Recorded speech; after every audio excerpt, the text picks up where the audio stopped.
Okay, there's actually a change in the announcement. The change is that the number 27 is now the number 28, which means that the due date for the programming assignment is 1 day later, and that's due to the climate change protest. So I'll be here on the climate change protest day, but you don't have to be here because the lectures are recorded, and so you can do what you wish and listen to the lectures later. But also it seemed like a kind of a bad thing to have the assignment due on that day, so we moved it 1 day later. Okay, today's plan is stacks and queues. So stacks are last in, first out things, and queues are first in, first out things. And we are in the middle of talking about stacks. We're sort of at the end. We're talking about an array implementation of stacks. We last talked about a linked list representation of stacks, which had the properties that it supported a constant time push and a constant time pop operation, and it used a linked list to represent the contents of the stack. This is an array representation, which might actually be the first thing that you think of when you want to implement a stack. Let's just make an array, and we'll fill it in. So you start off with an empty stack, which would have nothing in it, and the top value, which is the index to the first empty location on top of the stack, would be at 0. So that would be your empty stack. And then you start pushing things in, like you pushed in A, and then B, and then C, and then D. And as you can see, when you push stuff in according to push, you increment the top. No, you don't do that. You increment the top after you stash something into that location in the array. Okay, so the S top equals E puts the element into the array, and then you increment top to the one beyond the last filled entry. Okay, everybody completely okay with this? You know, pop is the reverse of that. You decrement top, and then you return the contents. So, anybody have any questions about? This is going to be so quick, this class, except that I have questions. So, question number 1 is, well, there's this test here for is full, which happens when all of the array locations that have been allocated for the stack are occupied, or can't have any more space, there's full. What is the test for is full? How would I implement is full?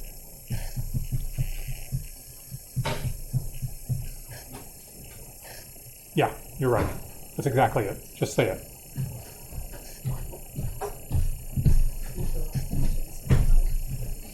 Say it a little louder. Size minus 1 occupied. How would you test that in your code? You would write something. What would you write in your code? To test if the stack is full. See, I thought it was all easy until eventually, yeah. If we're popping, we're not actually whatever is in that cell, we're just putting the top marker dot one. So if you just say if top is equal to top minus 1, this is full. If top is equal to top minus 1? The size minus 1. Oh, if top is equal to size minus 1. Top. So is full is if top is equal to, you want size minus 1. You want size. Well, now we've got a problem. We have to vote. How many people would like me to write size here, and how many people would like me to write size, and how many people would like me to write size minus 1? So size. Okay, size minus 1. Wow, it's an equal split. We could have a battle, and we could figure it, but that seems a little violent. So we won't do that. Let's just think about top equals size for a second. If top is size, what is top? It's the index of the next element where the next element should go if you pushed something. Like here, top is 5. 5 is the space for the next element. Anybody care to revise their vote? Okay. So I think it's top equals size. That's You could make it be top equals size minus 1. There's no problem with that. It's just that you wouldn't ever use the last position in this array, which is okay. That's perfectly fine. It wouldn't cause any problems, except that you would be wasting a little bit of memory. Tiny, itsy bitsy bit. Okay, so that's one question. The second question is, how much time do these things take? Right, we have the runtime down here. How much time does it take to perform pops and pushes? How much time does it take to perform a pop? Order n? Big O of n? Big O of n. Okay? Big O of n for pop. Yeah. You want big O of 1 for pop? I mean, big O of n is true for that as well. I mean, big O of n just says it's less than or equal to some constant times n, which if it was order 1, it would also be less than or equal to some constant times n. But, you know, I really like order 1 better because we're not really doing anything for pop except for decrementing an index, which is constant time, at least we're assuming it's constant time, and returning a value, which we assume is constant time because we assume the values are constant time. So I think it's order 1 for pop. What's the running time for push? Yeah. Depends on how you Yeah, there's this nasty thing here, which is when the thing fills up, I call resize. And that's something that I haven't told you anything about. So it's order 1 most of the time. Unless a resize. And when we call resize, we have to figure out what to do. So that's what we're going to talk about for just a second. But before we talk about that, there's one other question that I wanted to ask you about. Oh, yeah. So the function is full. Would you make that a private function for the class stack, or would you make that a public function? Private?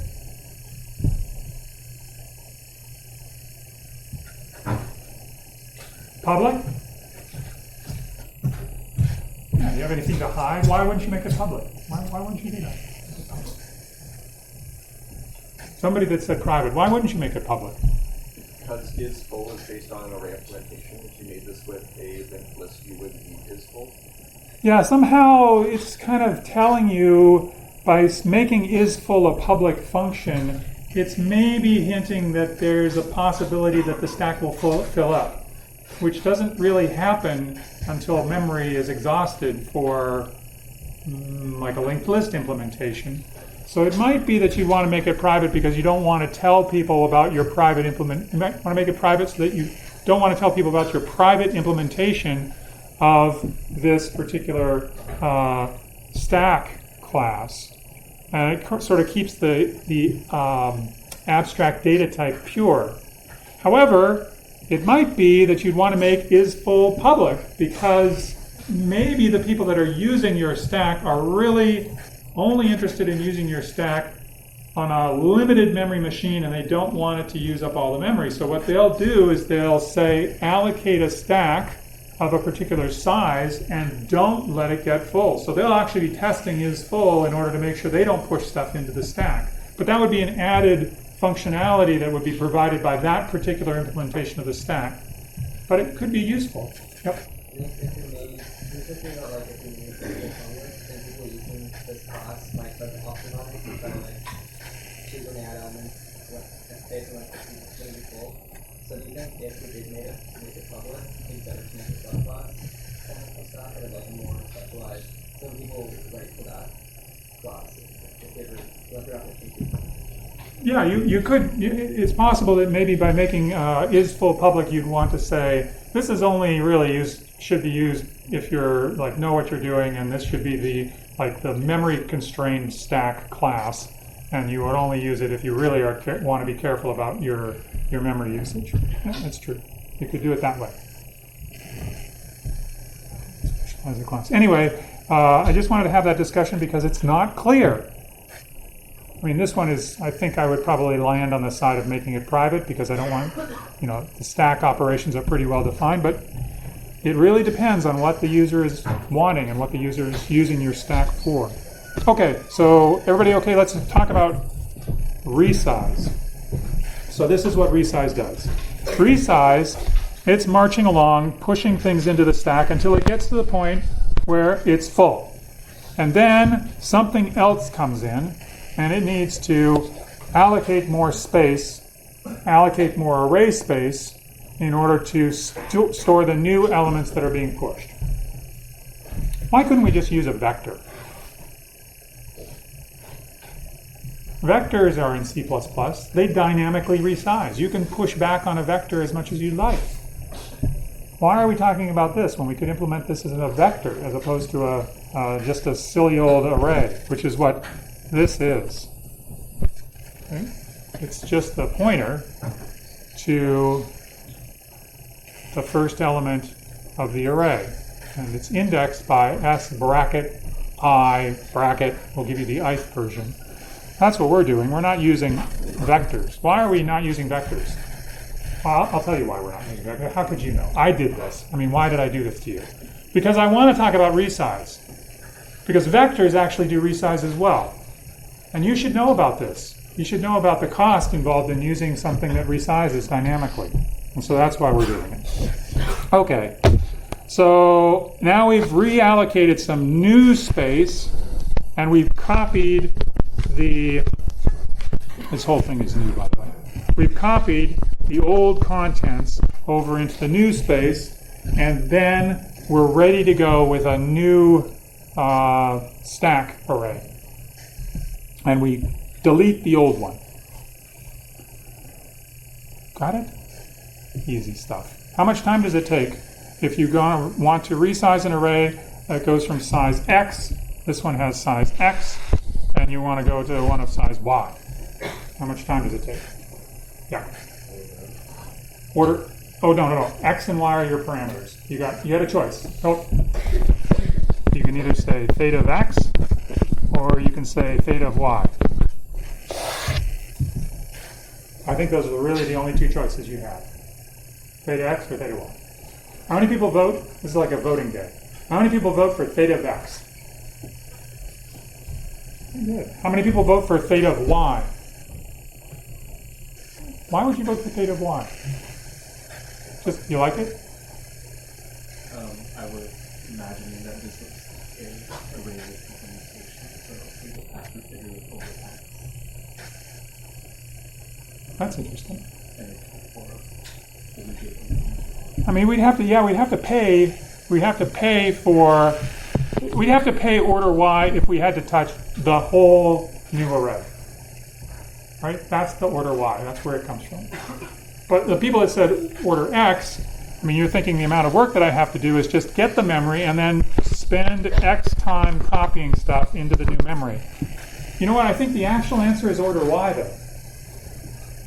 And the reason is that when you ask the memory manager for a chunk of memory, nowadays, that memory manager typically makes sure it's clean. It wipes it out. Why would it do that? Why would your memory manager care about wiping out your memory nowadays? Yeah.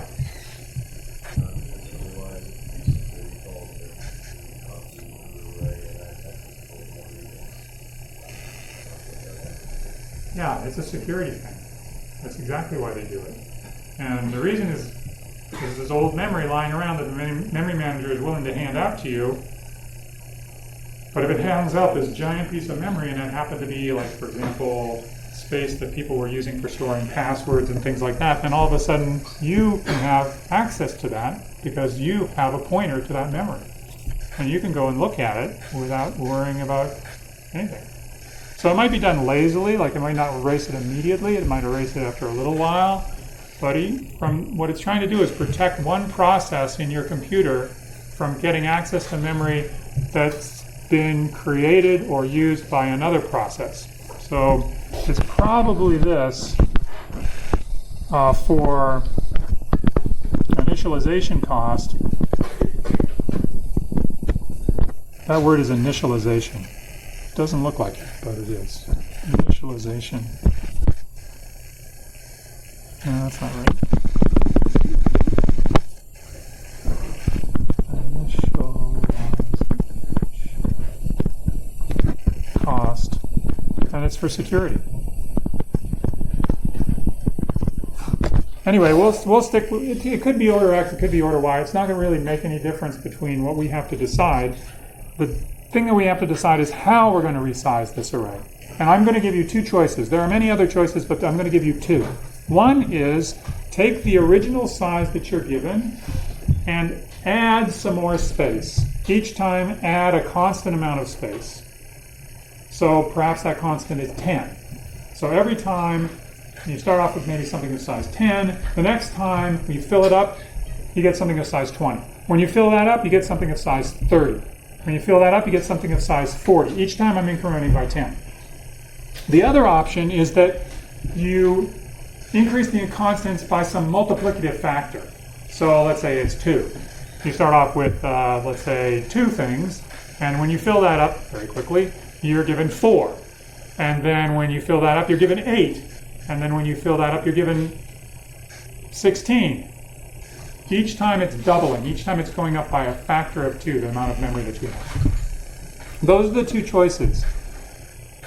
Which one do you think is going to be better? Or maybe they're the same. Or maybe who cares? Like, will this affect anything?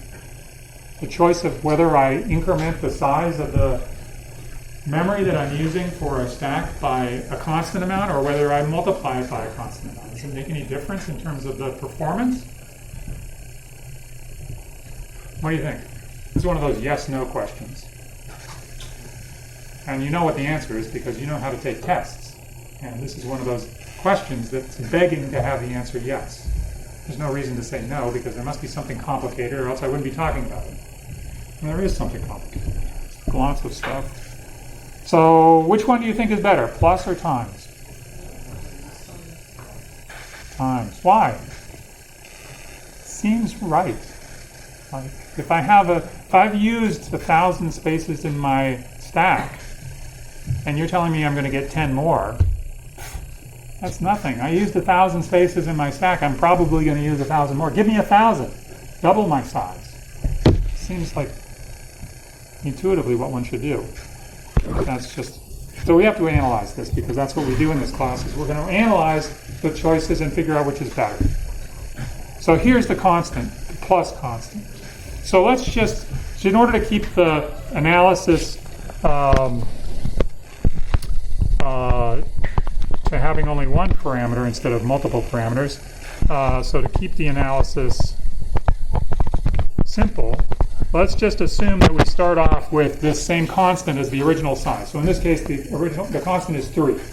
And every time that there is I push 1, I push 2, I push 3, every time it fills up and I push something else, I add 3. So the first time it's 3, the next time I copy these over, and then I put in 4, and then 5, and then 6, and then the next time it goes up to 9, and etc. So it's increasing by 3 each time. Make sense? So imagine that I pushed n things into the stack. How many times would I have to resize? Just say it. It's okay. It doesn't have to be exact. Just what is it going to be? N divided by C. N divided by 3. So the number of resizes is something like n divided by C. Probably it's the ceiling of that, minus 1. Anyway, it's something like that. N divided by C minus 1. That's the number of resizes that occur. And each of these resizes costs a different amount because we're going from a size like 6 to a size like 9. And that costs less than going from 9 to 12. So the ith resize, the first resize costs 6. So the second resize costs 9. And so what does the ith resize cost? I wrote this down so I wouldn't forget. Something like C times I plus 1. Something like that. Okay. And so now we know how many resizes occur, and we know how much time each one of those resizes takes. And so what do we do now? We sum them up. So I sum up from I equals 1 to this last resize, which occurs at this point, of the cost of performing the ith resize. And let's not worry about what this equals, because we know about asymptotic notation. This is asymptotically something. Remember, C is a constant, and n is the size of the stack. It's the number of pushes that we're putting in there. N is the parameter of this function that we're trying to understand asymptotically. So what asymptotically, what does this work? What does this look like? It's the sum of an arithmetic series, n squared.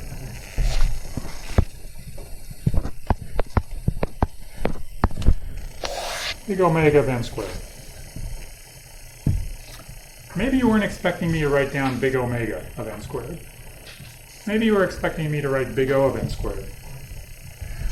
Why did I write big omega of n squared?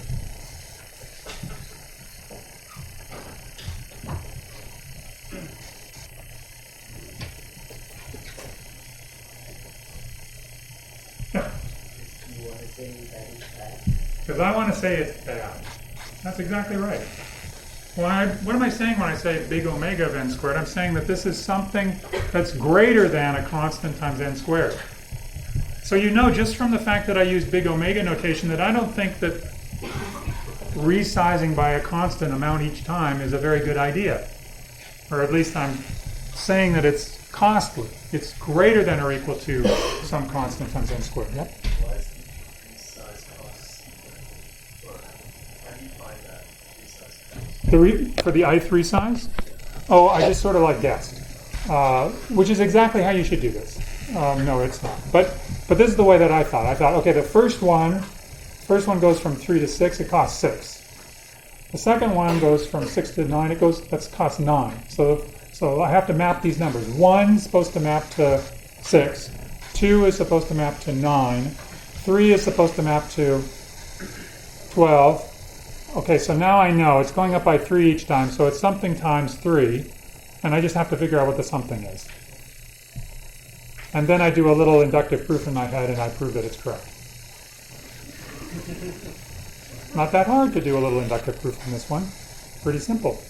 Base case, inductive step is trivial. Really. That's how I did it. Okay.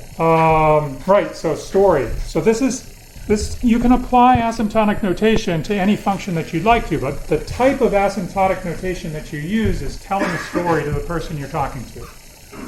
That's the whole point. If I use big omega, I'm saying it's bad. It's bigger than or greater than or equal to n squared. Unless we're talking about like return on investment. That would be good if you got a bigger number. But this big means bad because it's running time. Okay. I could write big O, I could have written theta, but I want to tell a story. Either one would work, but this is actually big O wouldn't work so well for my story, because big O is just saying that it's less than or equal to some constant times n squared, and for all we know it could be 1 or n or something tiny. So it should be theta or big omega. Okay, great. So now we know how adding a constant works. Let's talk about multiplying by a constant. Again, we will use the same constant as the initial stack size as the multiplicative factor so that we don't have so many constants flying around. Just this one constant C. Okay, so we start off with 2, and when we get a resize, we copy and we put the new elements into the new space that's made. But then when we get another resize, we go up by a factor of 2 again. So now it's not going up by 2 each time, it's going up by a factor of 2. So now I copy these guys again. And then I can wait 4 steps That's 8, not 9. I can wait 4 steps before I have to resize again. Okay. So now, how many resizes do I perform in this case when I'm looking to perform n push operations and I'm resizing by a factor of 2 each time? What is the function that's going to show up here? Log. Log is going to show up. Log is the number of times you multiply something by a factor until it gets up to some value like n. So we're looking at a number of resizes which is something like log base c of n. The base here is the multiplicative factor that's taking me up.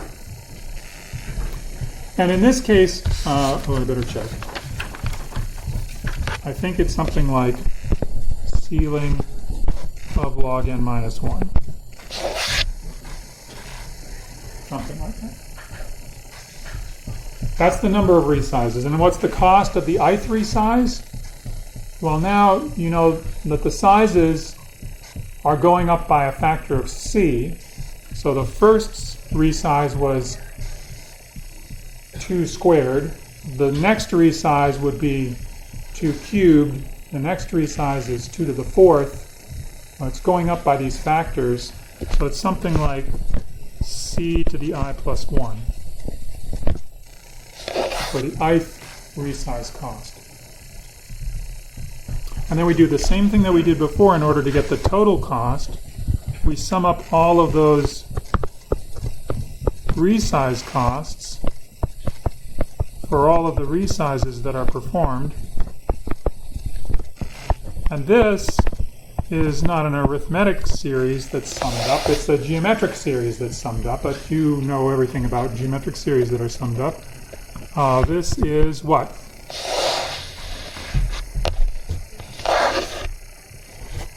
Generally speaking, the biggest term dominates for these kind of things. So this biggest term means what's the highest power of c that you're going to see in here? It's something like c to the log base c of n.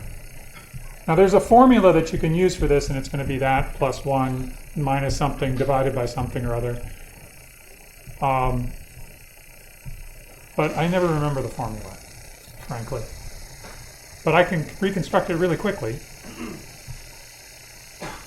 But it requires me to do multiplication. Do you know how to do that? Do you know how to take this sum? Do you know this little trick? You can call this thing... You don't have time to do this. Let's call this sum s. And then when I multiply s times c, I will get another value, which if I subtract the two, I will get something like c to the log base c of n,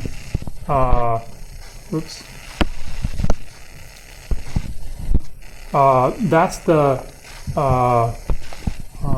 plus 1. That's the part of this guy that doesn't overlap with this guy. Like c times s increases the factor on every one of these terms in the sum by 1. So I'm getting a sum of exactly the same factors shifted by 1.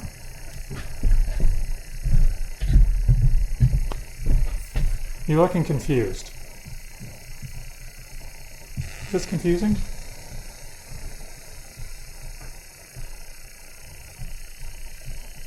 It's a finite sum. I'm multiplying it by the c value. And what's going to happen here, this is what we originally had. We originally had c squared plus c cubed plus c to the 4th. That's what we originally had, plus some other stuff, but let's just say it was just those 3 things. When I multiply that by c, I get c cubed, so this is s. When I multiply that by c times s, it's equal to c squared times c, which is c cubed, plus c cubed times c, which is c to the 4th, plus c times c to the 4th, which is c to the 5th. I get that sequence, right? And then when I subtract this guy and this guy, I subtract the small one from the big guy, that's what I did here, I'm getting this, which is c to the log base c of n plus 1. That's that guy. And then I've got a minus c squared. And that's equal to C times S minus S, which means that S is equal to, just dividing through by C minus 1, it's equal to C to the ceiling of log base 2 of n, ceiling plus 1 minus C squared, divided by C minus 1.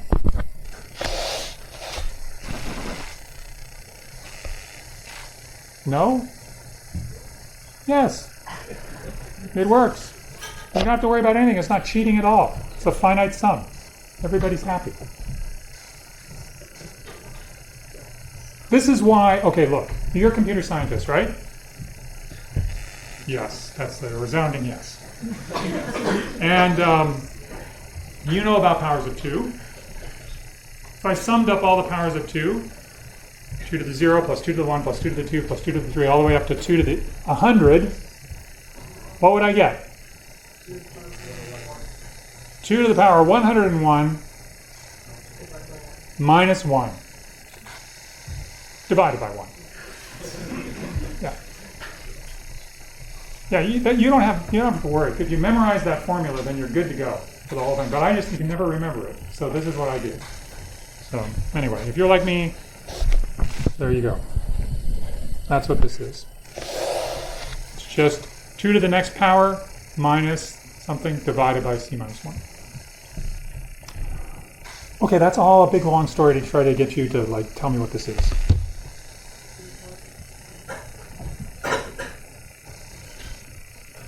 It's C to the log C of n. Something like that. Maybe log C of n plus 1, maybe log C of n 1. But we don't care because we're only interested in asymptotic notation. And the asymptotic notation for this guy is n. C to the log base C of n plus 1, minus 1, plus 2, whatever. It's order n. That's interesting.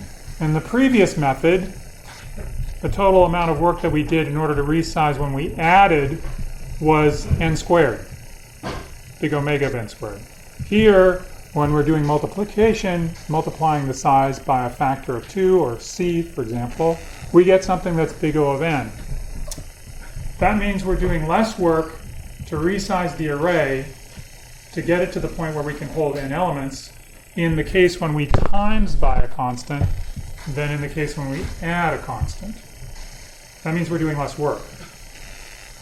So this is better. Increasing the size by a factor of 2 or a factor of c or whatever is better in terms of efficiency than increasing it by an additive amount. And why? Because you're doing more resizing in the additive part. Now, if I really cared about minimizing the number of resizes, I wouldn't just go up by a factor of 2. I would just go to infinity immediately. So you put something into the array, and I say, oh, I'll just resize it to infinity. Fill up the entire thing, right? I mean, infinity is farther that way. A lot. Why wouldn't I do that?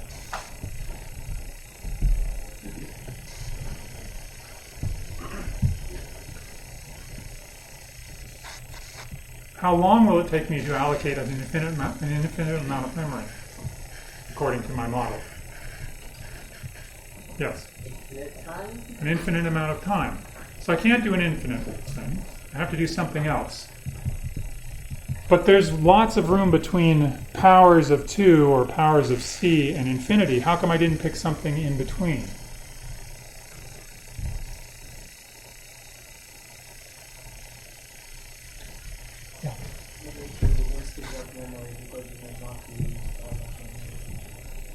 Yeah, so one thing is that it could be wasting a lot of memory because I could resize by this large amount and I would never fill up that memory.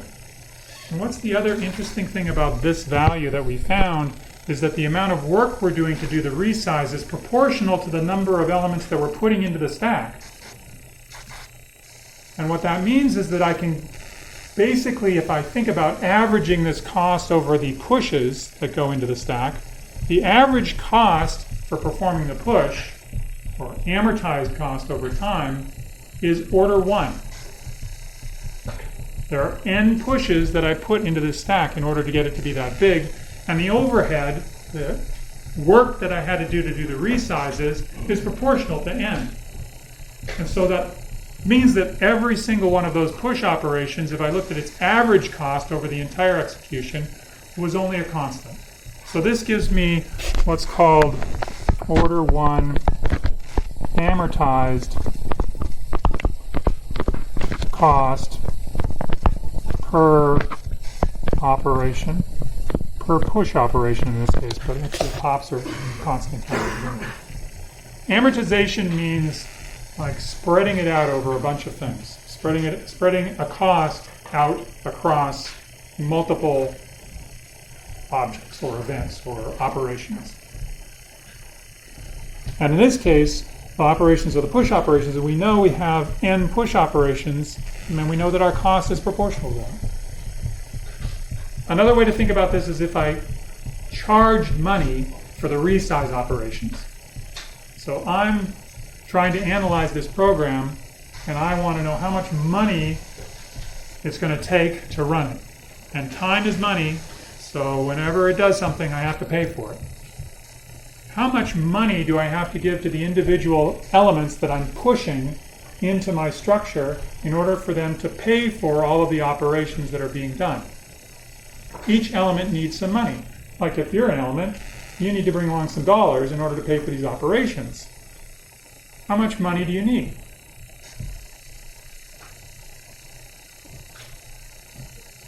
Well, you need some money to push yourself in. You probably need some money to pop yourself out if you're ever popped out. So you got your push money, you got your pop money, but you know that those push money and pop money, that's just constant. It's the thing that we're worried about is the resize money. Like occasionally, there's this catastrophic resize event that costs a lot of money. Where does the money for that come from? It comes from these people too.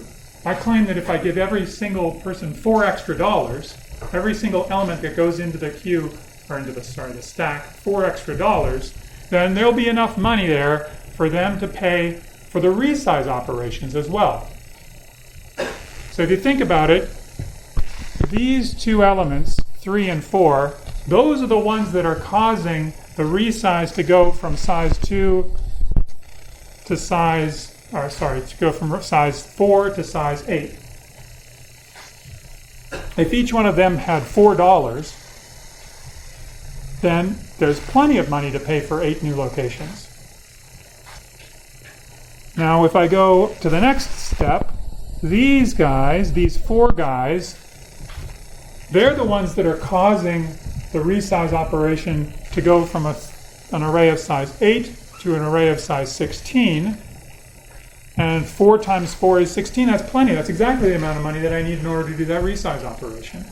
So I can think about this as a charging scheme where I'm charging the elements extra money, $4, to pay for all of the resize operations that occur during their existence. So this is another way to think about amortized analysis, is a charging scheme. We'll do this again for other structures. Okay, everybody good? You have any questions about this? Okay, good. Okay, so here's the summary. We got a linked list implementation. It's great. Constant time for push and pop. No amortized mumbo jumbo. Nothing sneaky about this. It's always constant time. Then we've got an array implementation. It's constant time to pop, and it's mostly constant time to push. But occasionally it has to perform resize, but the resize is order n after n pushes, so it's order 1 per push. I can charge the elements just a constant amount, and they can pay for the cost of those operations. So it's order 1 per element. But it's still kind of mumbo-jumbo-y. It's still kind of, yeah. So why would we ever use an array? Yeah. We're talking about the time increase, but there's also memory considered. So, for instance, every node has like a pointer and access data, and there's a lot more things that we know. Whereas in an array, we get that back to much more space. Yeah, I mean, it's exactly what you said. The array doesn't have to store pointers. It's indexed. So it uses lower memory cost no pointers.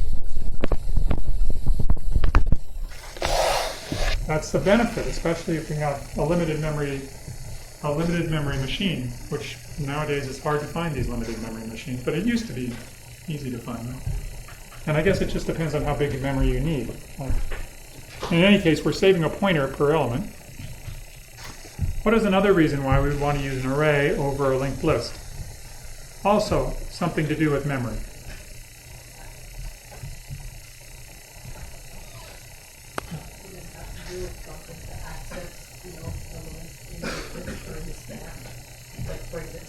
If you're in a linked list, you have to constantly follow the chain until you get to something to copy.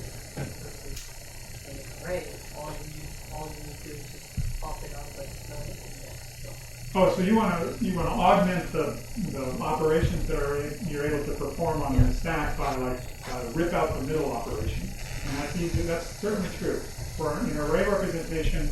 Ripping out the middle, except for one small problem. If you rip out the middle in an array implementation of a stack, you have to shift everything over if you're going to hold it. So, I mean, I don't know. Maybe that wouldn't be such a great savings. I'm not sure. It could be, but I mean, the fact that what we want to operate on, which is pushes and pops, the way we want to access the linked list allows us to perform those operations, push and pop, in constant time. So we don't have a real running time issue here, but we do have a kind of a practical running time issue, and it's because of the way the memory is structured. So you remember how linked lists work, right? You allocate memory off of the heap wherever the memory manager decides to give it to you from. So maybe some over there, maybe some over there, maybe some over there. Arrays are allocated consecutively. There's a chunk of memory that's given to you that's all contiguous. That's your array. And when you resize, the reason you need to resize is because it's not like you can just ask for more memory off the end. You have to get a whole nother chunk that's twice as big or whatever it is, and that's where your array contents are going to be then. So it's a resize operation makes the memory in an array contiguous. It is contiguous in an array anyway. What does that have to do with anything? Why do I care if the memory is contiguous or not? Yeah. No, it's easy to iterate over the linked list. You just have to follow a pointer. Now, maybe that's a little bit more cost, but we're not really iterating over these things. We're just performing pushes and pops. And there's not much savings we're going to get from that, if we do get any. But, well, yeah. Do you ever want to look at any other elements at the top? Because an array has constant lookup, right? You can just add, just at the beginning of the array, you add Yeah, this is a good thing too. If you want to augment the performance of the stack to have peak n, where you peak down n or peak down k locations, this would be probably an argument for using an array. But we're just sticking with the plain old vanilla stack with push and pop. And even then, there's an advantage to having the array representation having its locations in consecutive, contiguous memory locations. And what is that about? Yeah. So that way, we actually index assign the ring. That's right. That's how indexing works for arrays. It actually adds an offset to the head, the initial pointer to the first location in the array. It adds an offset to find the location. But what I'm thinking about here is not making that easier, but instead, do you know about the memory system in your computer? You know how it has like at least 3 levels of cache nowadays? How does that work, caching? Like when you ask for a memory location that's not in the fast cache, what does it do? It brings what you want into the fast cache. You ask for a memory location that was not there, it brings it in. How does it bring it in? It brings it in one big chunk. It thinks, oh, you're asking for memory location 3022. You're probably going to want memory location 3023 and 3024 sometime soon. So I'll just bring in all of that stuff because it's cheap. It's cheap to bring in an entire cache line from slow memory into fast memory. It's cheap to do that. But it's only cheap because you're bringing in a contiguous chunk of memory. So now think about that. If I'm running a stack in an array and I perform a pop operation, and that pop, well, probably, first of all, it's going to be in cache already because it was the memory location that was used when I performed the push. It's probably there already in the cache. But if it's not, it'll bring in from memory a chunk of consecutive locations that will probably contain a large part of your stack. Whereas with linked lists, there's a part of your linked list, there's another part over there. You bring in a consecutive chunk of memory, you may get a few of the linked list nodes, but you won't get all of them. And so this array implementation has much better cache performance.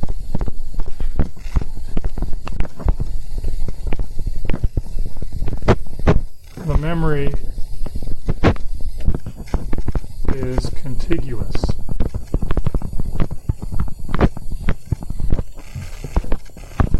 It's not scattered all over the place. Does that make sense? Yeah. Does this ring any bells? I mean, do you learn about this kind of stuff? No? Yes. Okay, good. Because you're going to learn about it in 213 if you haven't learned about it already. It's like all the memory hierarchy. In fact, you're going to learn about it in this course. That's what's so great about this course. You get to learn about everything in computer science in this course. Almost. Not quite. Okay, good. Done with stacks. We're moving on. Queues. Queues support 3 operations just like stacks do. In queue, DQ, and is empty. But the thing about a queue is that it's a fair thing, right? It's like what you want to use if you're, for example, sending your job to the printer along with everybody else in the class. You want the first person's job that gets to the printer first to be the first job that's printed. So you want there to be a queue of jobs that are being handled. And the same thing is true for like, and I looked up queues on the internet because I wanted to find a really cool picture of like a really long queue. Those things are really long. There's like, did you see the queue for Wimbledon? Tickets to Wimbledon, people camp out, they bring tents. It's like this whole thing of tents going like this. Anyway, queues are fair. First person in the queue is the first person to be served. First in, first out. When you're sending packets through a router, same deal. A router gets a packet, it has to queue it up to go out to its next destination, along the next hop, and it queues it up because it wants to be fair. It wants the first packet that gets there to get out first. And then, of course, wait lists for classes. So I guess this year we didn't have so much problem with wait lists for classes, which is good. And finally, that's not depth first search. That's breadth first search.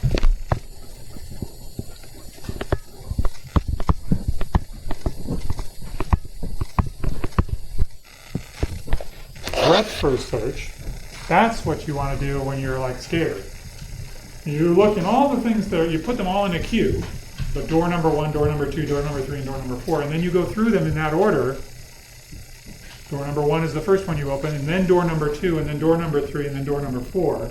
It's not like you go down into door number 1 and someplace into the sort of creepy part of the building. You're looking at stuff that's right around you. It's breadth first. It's going out like this. Because you're using a queue as the structure that you're using to pull off the next place to go to. Okay. So tell me, what is the output of all of these in queue and DQ operations? 1, 2, 3, 4, 5. It's fair. The order in which they arrive is the order that they come out. No matter how you pop them out, it's always fair. Okay, so next time we will talk about implementations of queues, and then we will move on.